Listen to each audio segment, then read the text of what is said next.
Chers étudiants, bonjour. Je me présente, c'est Madame Guéchaïri, docteur en économie. Je suis l'enseignante chargée de vous présenter notre 7e cours sur la dette et le commerce extérieur. Notre matière se présente comme suit. C'est toujours le semestre 1 dans la même faculté. La matière, c'est langue étrangère. L'enseignante coordinatrice, c'est Madame Zerigui. L'enseignante chargée de présenter ce 7e cours, c'est Madame Guéchaïri, moi-même. C'est la 7e séquence et voici le code de la ressource. Passons maintenant au plan du cours. Donc premièrement, on va voir la définition générale de la dette. Deuxièmement, définition économique de la dette. Troisièmement, l'intérêt de la dette. Quatrièmement, définition de la dette publique. Cinquièmement, les types de la dette publique, c'est-à-dire la dette intérieure et la dette extérieure. Sixièmement, définition du commerce extérieur. Et qui dit commerce extérieur dit par la suite définition des exportations et des importations. Et pour finir, la définition du PIB. Premièrement, la définition générale de la dette. Tarif ad-dayn. Donc la dette, c'est une somme d'argent qu'une personne appelée débiteur doit rendre à une autre personne créancier. C'est-à-dire الدين هو مبلغ من المال يدين به شخص يسمى المدين. C'est-à-dire le débiteur. إلى شخص آخر يسمى صاحب الدين أو الدائن. Donc c'est un échange entre deux personnes. Une personne qu'on appelle débiteur et une autre personne créancier. Donc voilà, c'est une somme d'argent que le débiteur doit rendre au créancier. Cette somme d'argent est appelée une dette. Ça veut dire ici on a un échange entre un agent à besoin de financement, c'est-à-dire le débiteur, et un agent à capacité de financement. Ce prêt, on l'appelle une dette. Deuxièmement, définition économique de la dette. En matière d'économie, une dette définit couramment une somme d'argent qu'une personne physique ou morale, appelée agent économique, doit à une autre après la lui avoir empruntée. C'est-à-dire qu'il y a un échange ici entre deux personnes, physiques ou bien morales. Une personne s'est fait prêter de l'argent de la part d'une autre personne. Qu'est-ce qu'on veut dire par personne physique ou morale? Une personne physique veut dire un individu ou bien une personne humaine. Vous et moi, nous sommes considérés comme des personnes physiques. Tandis que la personne morale représente plus une entreprise, une association ou bien des collectivités ou un groupement. Revenons à notre définition. Donc, la dette est une somme d'argent qu'une personne physique ou morale, appelée agent économique, doit à une autre après la lui avoir empruntée. Et cette somme d'argent est appelée une dette. Troisièmement, à quoi sert la dette? Dans le monde de l'entreprise, la dette est souvent un moyen utilisé pour permettre le financement d'opérations et d'investissements. C'est-à-dire que l'entreprise s'endette pour financer ses opérations ou bien investir. Ce qu'il faut savoir, c'est que les entreprises ont besoin d'argent tout au long de leur existence. C'est-à-dire que les entreprises souvent s'engagent à dépenser, à faire sortir de l'argent avant même de vendre leurs produits, avant même de faire rentrer de l'argent. Donc ces dépenses, ces entreprises vont recourir à des prêts ou bien elles vont s'endetter pour pouvoir financer ces opérations. Comme par exemple le lancement d'un nouveau produit sur le marché ou bien louer des locaux pour réaliser leur activité quotidienne, c'est-à-dire réaliser leur travail, mais aussi payer les fournisseurs qui leur apportent les produits nécessaires afin de la réalisation de leur activité quotidienne, sans oublier de payer les salariés. Ça, c'est le côté financement des opérations. Et l'autre côté, l'entreprise va se tourner vers la dette pour se développer, c'est-à-dire investir. Investir, c'est un processus de faire sortir de l'argent maintenant, c'est-à-dire au présent, pour avoir une plus grande value, pour avoir de l'argent en plus dans un futur. Donc, l'entreprise se tourne vers la dette pour investir à travers l'achat de machines afin de réaliser plus de production, augmenter sa production quotidienne par exemple, ou bien l'achat d'autres entreprises. Voilà à quoi sert la dette. une dette peut être contractée soit à court terme, soit à long terme. À court terme, c'est des dettes d'exploitation pour les entreprises. Et à long terme, c'est les investissements réalisés par les différents agents économiques. Les dettes d'exploitation, elles sont réalisées au cours des opérations liées au cycle d'exploitation. Il faut savoir qu'un cycle d'exploitation, il commence généralement par l'achat de marchandises, le stockage de cette marchandise pour aboutir finalement à sa vente. Comme on avait vu auparavant, l'entreprise a besoin d'argent pour payer ses fournisseurs, pour louer des locaux et payer les salariés. Ces opérations se déroulent au cours du cycle d'exploitation. Et en ce qui concerne les investissements à long terme, comme on avait vu auparavant aussi, ces investissements se font à travers l'achat de machines ou bien l'achat d'autres entreprises et ainsi de suite. Un autre point qui est important, c'est que lorsque la dette fait suite à un emprunt, le créancier perçoit un intérêt. Perçoit, c'est-à-dire qu'il va recevoir un intérêt pendant la durée de l'emprunt. S'il a prêté de l'argent au bout d'une année, il va recevoir de l'intérêt au bout d'une année et jusqu'à la date de son remboursement. On a le créancier, il va prêter de l'argent au débiteur, donc il y a un échange entre un agent à capacité de financement qui est le créancier et un agent à besoin de financement qui est le débiteur. Et en parallèle, ou plutôt, en contrepartie, le débiteur va donner un taux d'intérêt, ça veut dire c'est une somme d'argent en plus de ce qu'il a emprunté, il va donner de l'argent au créancier. Donc le créancier prête de l'argent au débiteur, le débiteur emprunte de l'argent du créancier. Voilà la petite différence entre prêter et emprunter. Quatrièmement, la définition de la dette publique. La dette publique sert à désigner l'ensemble des emprunts et engagements financiers que l'État et ses administrations ont contractés auprès de tiers établissements ou autres pays pour financer son fonctionnement. C'est-à-dire quand l'État a besoin d'argent, il va se tourner vers les tiers établissements ou autres pays. Les tiers établissements, on veut dire par là, c'est les particuliers, les banques et les institutions financières par exemple. C'est-à-dire que quand l'État a besoin d'argent, c'est vous et moi, c'est la banque et c'est d'autres institutions financières qui vont prêter de l'argent à l'État. De quelle manière on va prêter de l'argent à l'État? Deuxième point important, dans la majorité des cas, la dette publique se présente sous la forme d'emprunts d'État. Les emprunts d'État sont des obligations ou bien des titres de créances négociables, TCN, émis par l'État. C'est-à-dire quand l'État a besoin d'argent, il va émettre, il va émettre les titres de créances négociables sur le marché et c'est les particuliers, les banques et les établissements plutôt et d'autres institutions financières qui vont acheter ces titres. Troisième point important aussi, la dette publique apparaît dès lors que le financement d'une charge budgétaire ne peut pas être assuré par une recette correspondante, c'est-à-dire quand on a plus de dépenses que de recettes. Une charge budgétaire, c'est-à-dire donc la dette publique apparaît lorsque les dépenses sont plus importantes que les recettes. Voilà la définition de la dette publique.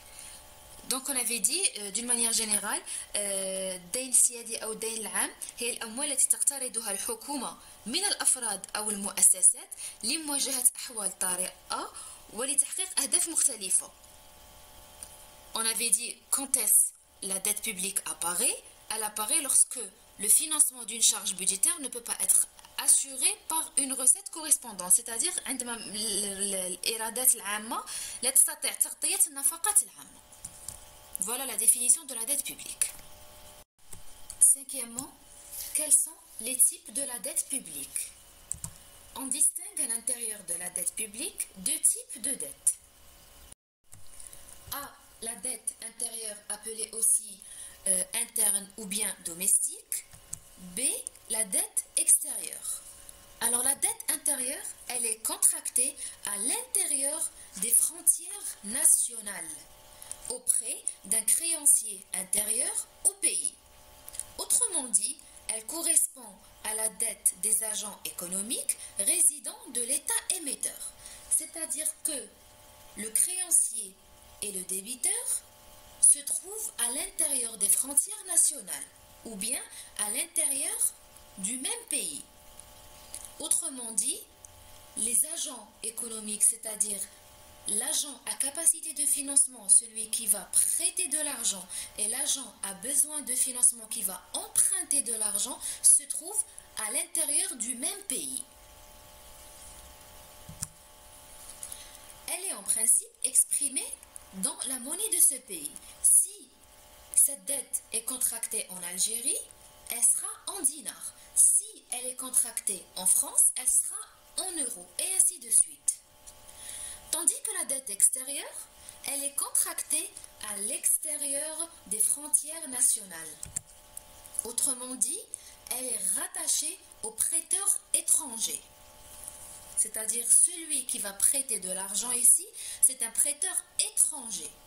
Ils ne sont pas le prêteur et l'emprunteur, ou le créancier et le débiteur ne se trouvent pas dans le même pays. Il y a une frontière entre eux qui les sépare. Elle est en principe exprimée en dollars ou en euros. Tout dépend du pays et d'échange qui va être fait entre les pays.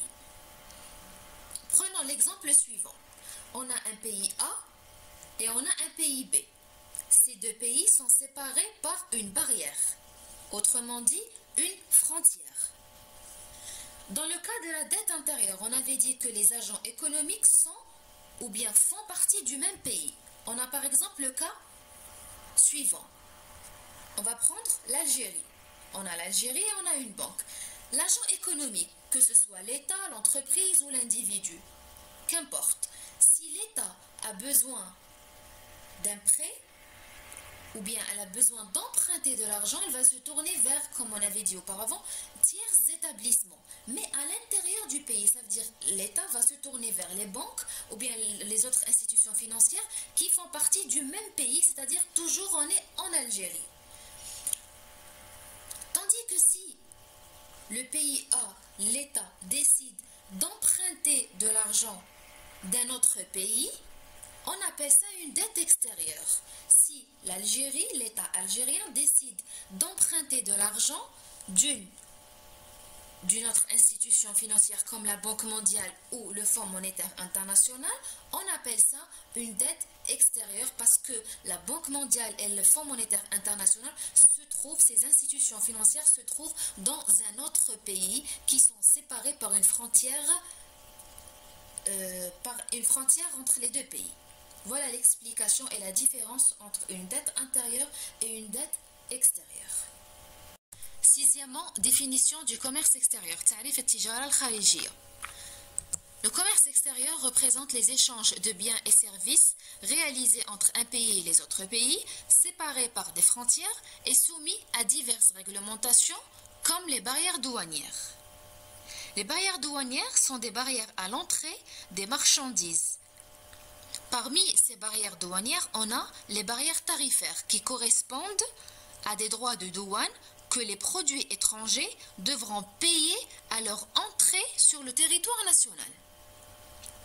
معناتها أن التجارة الخارجية تتمثل في تبادل أو حركة السلع والخدمات من دولة إلى أخرى تفصلهما حدود وتخضع لعدة قوانين منها القيود الجمركية ومن بين هذه القيود الجمركية القيود التعريفية اللي هي ضريبة تفرضها الدولة على السلع المستوردة والمصدرة.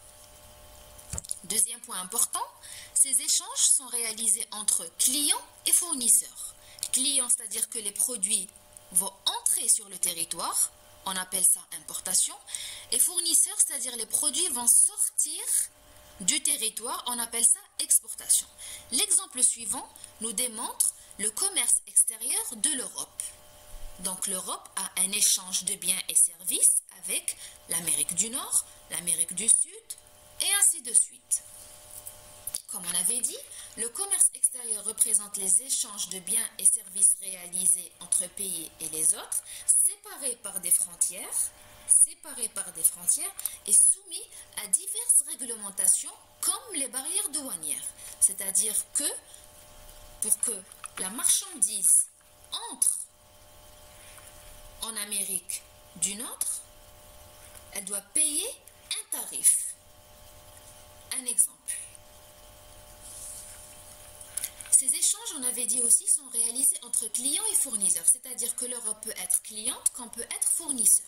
Elle peut être cliente, c'est-à-dire les produits vont entrer en Europe, on appelle ça des importations, et c'est la flèche mauve, et l'Europe peut être fournisseur, les produits vont sortir, elle va vendre sa marchandise à l'Amérique du Nord, et on appelle ça les exportations. Voilà la définition générale du commerce extérieur. Septièmement, définition des exportations. L'exportation est le fait pour un pays ou pour un ensemble de pays de vendre à l'étranger une partie de sa production de biens ou de services. Un pays peut exporter sa marchandise, c'est-à-dire peut vendre à l'étranger quand il a un surplus de production, un excédent de production, c'est-à-dire qu'il va vendre une partie de sa production à l'étranger. En d'autres termes, l'exportation désigne l'action de vendre des marchandises en dehors du pays de production. C'est-à-dire pour que ça soit appelé exportation, on doit vendre une partie de la marchandise en dehors du pays de production. Si l'Algérie veut exporter une partie de sa production, elle doit la vendre en dehors de l'Algérie, elle doit la vendre à la France ou bien à l'Espagne par exemple. C'est-à-dire, d'une manière générale, exporter veut dire vendre à l'étranger. La carte suivante nous démontre un exemple d'exportation. Ici, en jaune, c'est le pays qui va exporter la marchandise. Ici, le pays jaune, ça représente l'Inde. Donc l'Inde va exporter sa marchandise, l'Inde va faire sortir sa marchandise à l'extérieur, elle va vendre sa marchandise à l'Europe, la Turquie et d'autres pays. Cette opération est appelée exportation. Donc quand on parle d'exportation, on parle de vendre à l'étranger et on parle de faire sortir la marchandise vers l'extérieur. Les exportations entraînent une injection de monnaie, de devises, dans le circuit économique du pays exportateur. C'est-à-dire quand l'Inde va vendre une partie de la marchandise aux États-Unis ou bien à la Russie, elle va recevoir en contrepartie de l'argent. Cet argent est sous forme de devises qui va être injectée dans le circuit économique de l'Inde. Mais aussi, les exportations permettent d'augmenter le revenu national et les offres d'emploi. Une augmentation ou bien une exportation veut dire qu'il y a eu une augmentation de production. Quand on parle d'augmentation de production, on parle d'augmentation du revenu national. Et le revenu national représente le revenu des agents économiques ayant participé à une activité de production. Donc, le revenu va augmenter et par la suite, l'emploi aussi, vu que la production augmente et demandera beaucoup plus de main-d'œuvre. Voilà pour la définition des exportations. Passons maintenant à la définition des importations. Huitièmement, définition des importations. Le terme importation s'applique à l'ensemble des achats de marchandises à l'extérieur d'un pays, qu'il s'agisse de biens de consommation ou de biens destinés à l'investissement. Donc importer de la marchandise, ça veut dire acheter de la marchandise d'un pays étranger. Ce bien peut être bien de consommation ou bien un bien destiné à l'investissement. Un bien de consommation désigne un produit fabriqué qui est destiné au consommateur final. Par exemple, on va importer des habits, ça c'est un bien de consommation. On va importer une voiture, ça c'est un bien de consommation, il est destiné au consommateur final. Tandis que les biens destinés à l'investissement ou bien des biens de production sont des biens qui permettent de produire d'autres biens et services. Par exemple, les machines, l'importation de machines ou bien de matériel informatique. Quand on importe une machine, cette machine, on va l'utiliser pour produire d'autres biens et services. Voilà la différence entre un bien de consommation et un bien destiné à l'investissement.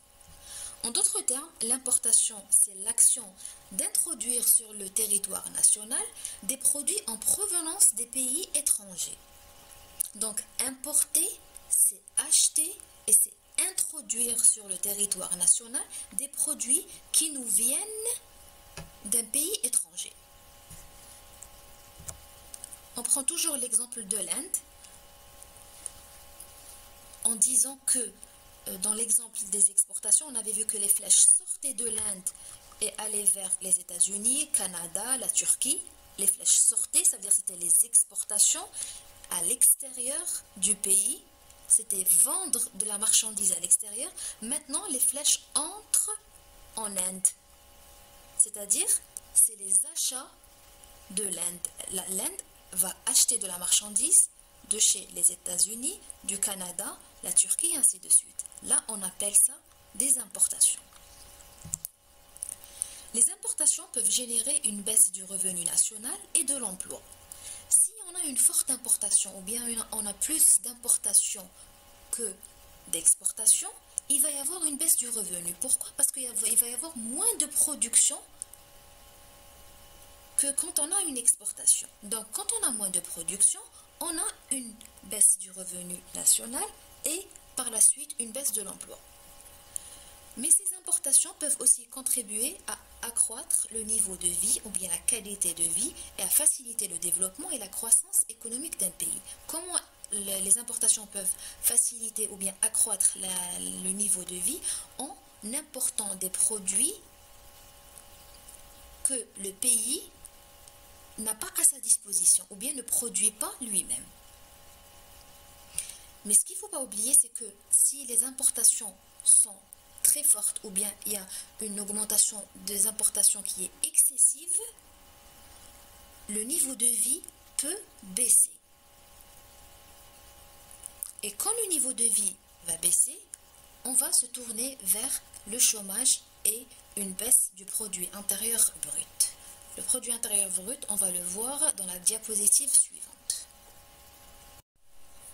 Pour résumer la définition des exportations et des importations, nous avons la cartographie suivante. On a ici en vert l'Algérie et en bleu l'Union européenne, c'est-à-dire un ensemble de pays de l'Europe.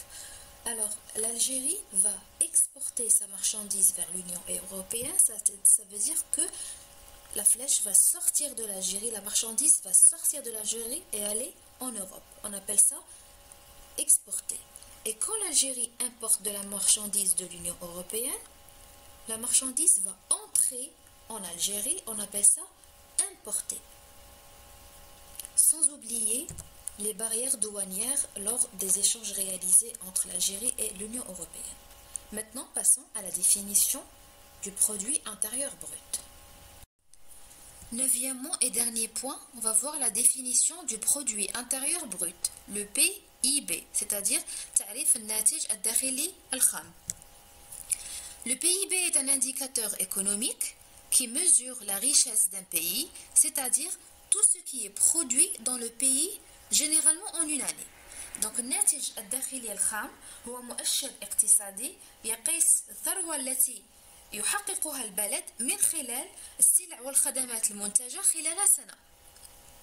En d'autres termes, il correspond à l'ensemble des biens et services produits par les agents économiques, الأعوان الاقتصادية, sur un territoire national, quelle que soit la nationalité des producteurs. C'est-à-dire, du moment où ces agents économiques produisent sur le territoire national, leur nationalité n'a pas d'importance. Ils peuvent être algériens, ils peuvent être français, ils peuvent être turcs et ainsi de suite. Du moment où c'est produit sur le territoire national, c'est considéré comme produit intérieur brut. Voilà, notre cours s'achève ici. Je vous souhaite bon courage pour la suite et je vous remercie infiniment de votre attention.